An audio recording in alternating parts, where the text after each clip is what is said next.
I think we are processing a moment of collective grief. Grief for the people we've lost, and also the lives that we thought we would have. I'm Sean Devare, and I'm an interdisciplinary theater artist. I like to look at the ways that different artistic mediums inform each other and how they can tell stories in different ways.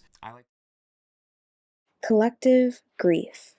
I love this imagery of art between the performance masks, the art and mixed media on the table, and him performing and playing on the violin.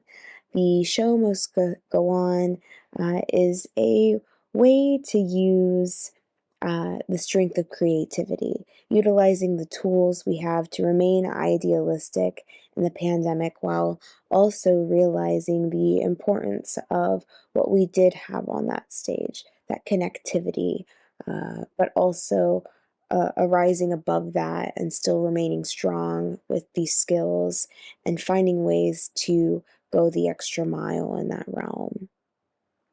And I really love how he dives into how we are still processing this pandemic and how it will take a couple years for us to really dive into what we've really been through. And I like how he says and makes these statements because they're very true statements, even that we will use art as a form of expression to these thoughts and emotions. Well, this was an interesting piece about an artist who has to pivot, as they say, to continue his art through the COVID and the pandemic time. Sean calls himself an interdisciplinary artist. He designs, he performs, he directs, he uses puppets and acting and dance. Just beautiful performance artist. The pandemic hits and he's got to figure out a way to keep his shows going. And what's really interesting is he mentions that his parents and sister are in medicine and how he's so different that way from them. I enjoyed the section where he talks about his film piece on Zoom where they respond to the George Floyd death, and it was edgy, exciting to watch, and empowering in the way that this artist was able to make the shift and still get a good message out. So it was very interesting to get a look into a different sort of way or different look into violin and how the sort of cultural context shifted with this very European associated instrument. So I liked that the different take that he took on it. I like how he used that and a means. I liked how he used sort of the violin, I would say, as a means to healing, especially during turbulent times such as COVID. And it was interesting to see again how COVID, this grand thing, affected people in a different way, and this is how it affected him and how he's sort of moving on from that. The collective grief in the context of the pandemic, when everything was forced to be shut down or cancelled or postponed in the artistic scenery, and they specifically talk about Sean's performance. This is an amazing showcase of this artist's talent with the mask, the playing the violin, and directing choreographers, just to name a few.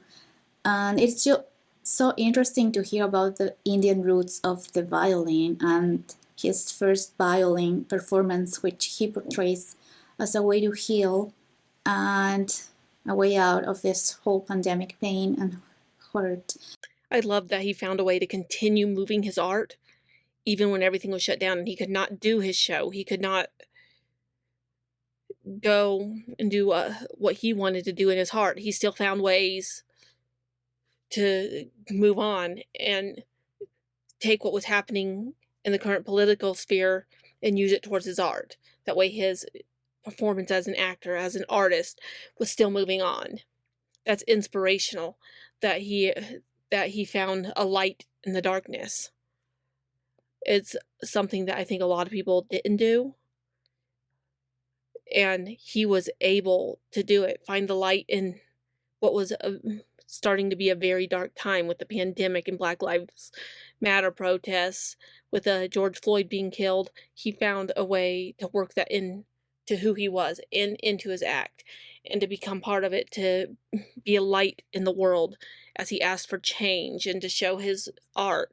It showcases music, but it describes it in the frame of the pandemic.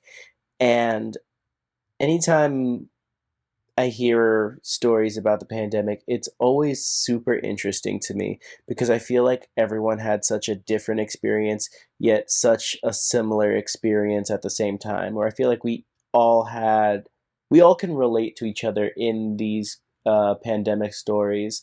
Uh, in this one, especially, is the argument of essential versus non essential workers, where before the pandemic, you very much had your you had a lot of dreams and ambitions, but then everything shut down and you were forced to wait at home, and you started to notice the contrast between those who still had jobs and those who were basically out of work for months. And it definitely tackled that self-worth. But as the world started opening up, and again, as the months went on, all of us had to find creative outlets to kind of make sense of our new normal. In this one, it was that Zoom show, but eventually we were able to come back. But it's always very fascinating just seeing how everyone handled this pandemic differently and how similar it was for so many of us. Was fascinating. I think first, sheer number and variety of art forms that this guy's involved in is astounding. Quite jealous of that, actually. But also think it really intensifies the restrictions of the pandemic. He's so flexible and moves all over the place artistically that then to be confined to a single space, be physically trapped, like you really intensifies that sense of capture, which I think also helps the groundwork and share the feeling of this kind of grief over a stolen future, which is something that a lot of us are committed to processing. So I think that makes it feel very universal and gives it a wider scope and a greater emotional weight, which I think really works. But it was also really interesting as well to see the kind of whether his creativity wasn't actually that restrained. He was able to transform the nature of his confinement to create these really cool Zoom performances. Really cool. So it just shows you, creativity can flourish under any restriction. But then it also was interesting to see how even that runned up against the fact that they needed a sense of community and collectivity for this art to really work properly. So it just sheds light on the nature of art, the nature of the fundamentally collective nature of art, which I thought was just really interesting.